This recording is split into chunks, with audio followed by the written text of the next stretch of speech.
At Home with Ashley, and today we're gonna do an IKEA hack. So there's this Pottery Barn nightstand that's $449. It's so cute. It looks like a little dollhouse, and there's also a vintage collection of Singer furniture that all looks like dollhouses. These are so cute, but I want to use this IKEA nightstand and switch it up so that it looks like some of these adorable vintage items. Here's our supplies for this project. I have some decorative trim, this little door, sconces, a mailbox, windows. I also have different feet for the IKEA nightstand because the one, it kind of comes plain. So that's what we're starting with. Start by assembling the IKEA nightstand. Put it together according to the instructions. Don't attach the door, the handle, or the plastic feet. Here is the nightstand built with a cardboard template so we can make sure everything fits, and it does. It looks so good. Next, I grabbed some plywood I had on hand from a recent project. It's 3/4 inch thick and it'll be perfect for the front of the nightstand. We cut it to size with a table saw. For this nightstand, an 18 1/4 by a 14 1/16 inch door is the perfect dimension. Next, we used a pencil to draw on where the openings for the windows and door will go. We made sure everything was centered and perfectly spaced. This way, the front of the nightstand will look really nice when it's all done. Here is the result of all of Preston's figuring out. So he made sure each one is lined up and centered, and so he has marks so his jigsaw can cut out each piece. This is very exact work. He's a little cranky with me, but I mean, let me pull back one more time because it's so cute. Once the windows and doors are drawn on, use a drill to create a hole in the corners of each door and each window. The drill bit needs to be large enough so the jigsaw blade can fit through it. After the starter hole is made, put the jigsaw through the hole and begin cutting out each window and door. Make sure to take your time. It's important to be precise so the windows and doors fit nicely in the opening. Know it's okay if they wiggle a bit when you're all done with this cutting. When everything is painted, that'll add a bit of a layer so it'll be perfectly snug. The door hole and the window holes are all cut out. These fit right in. Doesn't that look so nice? On the back of the wood front we just cut for the nightstands, holes need to be created for the hinges. I reused the same hinges and screws that came with the IKEA nightstand, so that's easy. The hole needs to be about the same diameter as a quarter, so use that to trace onto the wood. Use a drill to create a hole on either side of the circle. Be careful to not drill through the front of the plywood. We did that once. Make sure to measure so they're the same distance from the middle of the circle as the old door. Then use a router to cut out the holes for the hinges. Test the hinges to make sure they fit nicely in the created holes. If they do fit, use a screw to attach the hinge to the wood. Here's how far we got last night. The windows are in, the door's in, we have hinge holes made, and now we need to put hinge holes in the nightstand. On the inside of the nightstand, holes need to be drilled so that the taller door can now be mounted. Hold the door up to the nightstand to mark where the base plate of the hinge needs to go on the nightstand. Then use a drill to create those holes. Use a screwdriver to connect the base plate to the inside of the nightstand. Last, connect the door to the nightstand.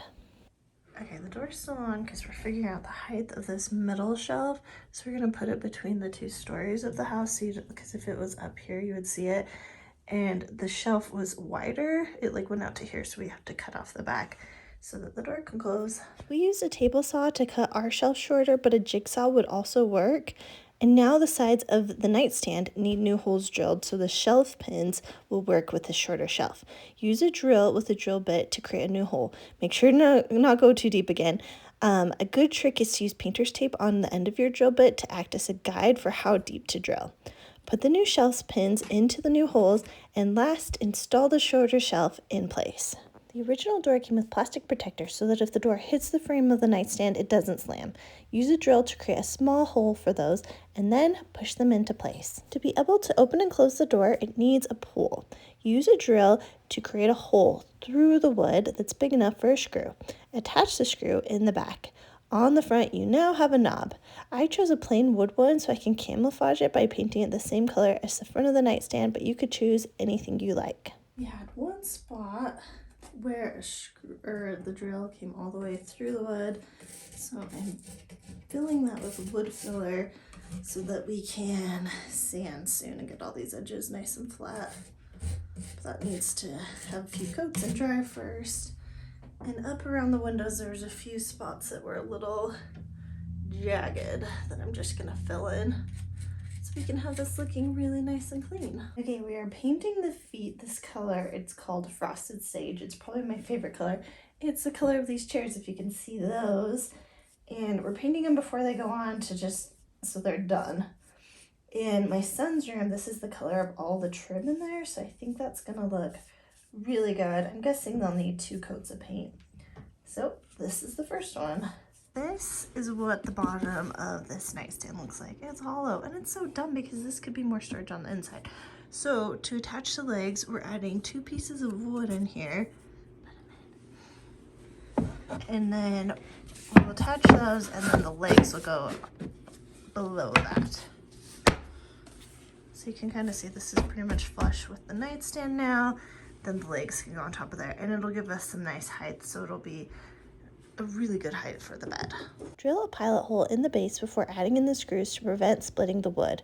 Use screws to attach the lumber to the bottom of the nightstand. Once the legs are dry, use a drill to create pilot holes in the bottom of the feet. Next, use screws to attach the feet to the metal plate. Then, place the plates on the bottom of the wood base under the nightstand.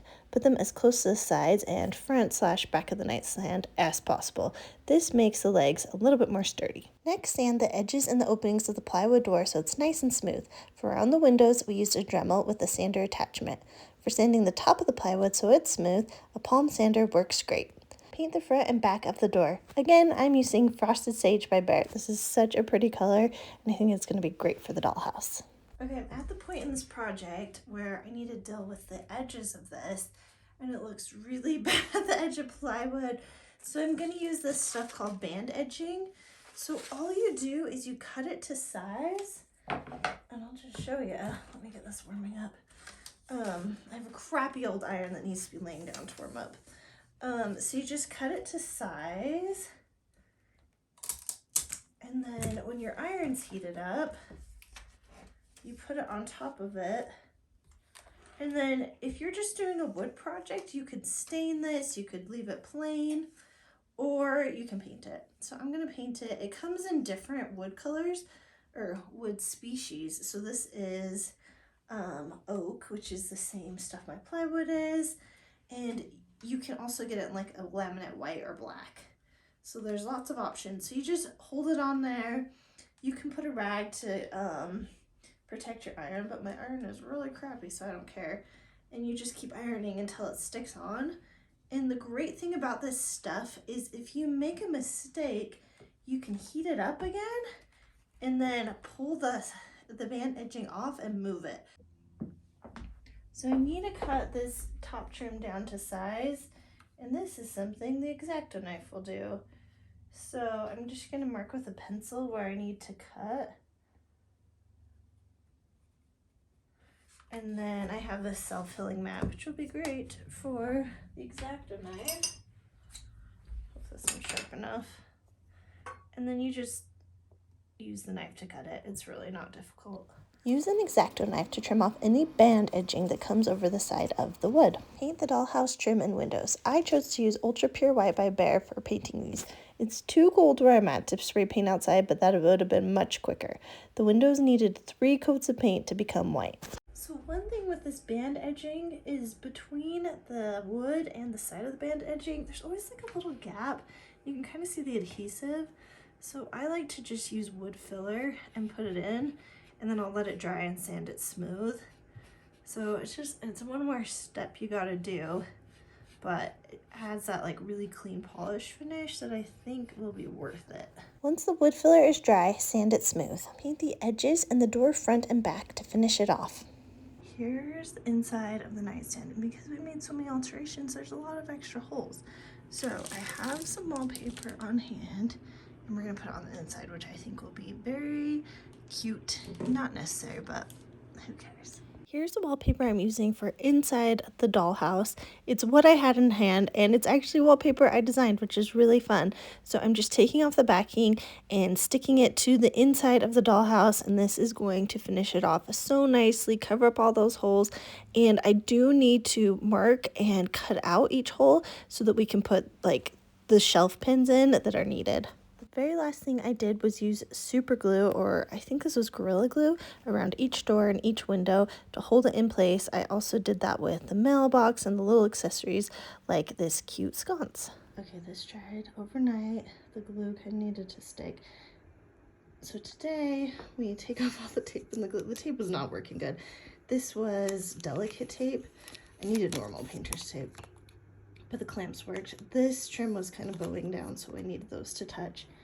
Anyway, the Gorilla Glue dried overnight, so we're gonna unwrap this and see how it looks. Once we took the clamps and tape off, we installed the door one last time. Okay, the door's on, but because I like this pretty trim up top, it doesn't open all the way, so we're gonna have to cut off that little section to be able to open the door, hopefully. We'll try. So we sanded the door down, and then I painted where the sanding was, and it worked just great. Now, are you ready to see a reveal of the cutest dollhouse nightstand?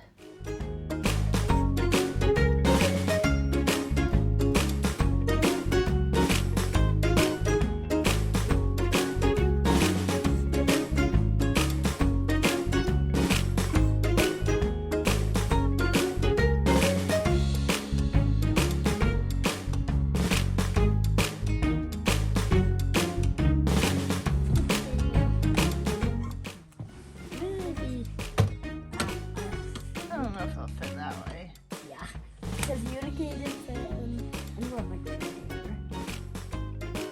There you go. You love the bigger stuff. You love the bigger one. What do you think of it, Dawn? Good. On the taller one, it's going down there. Do you think it'll be fun to play with? Yeah, maybe. This could also look good with that.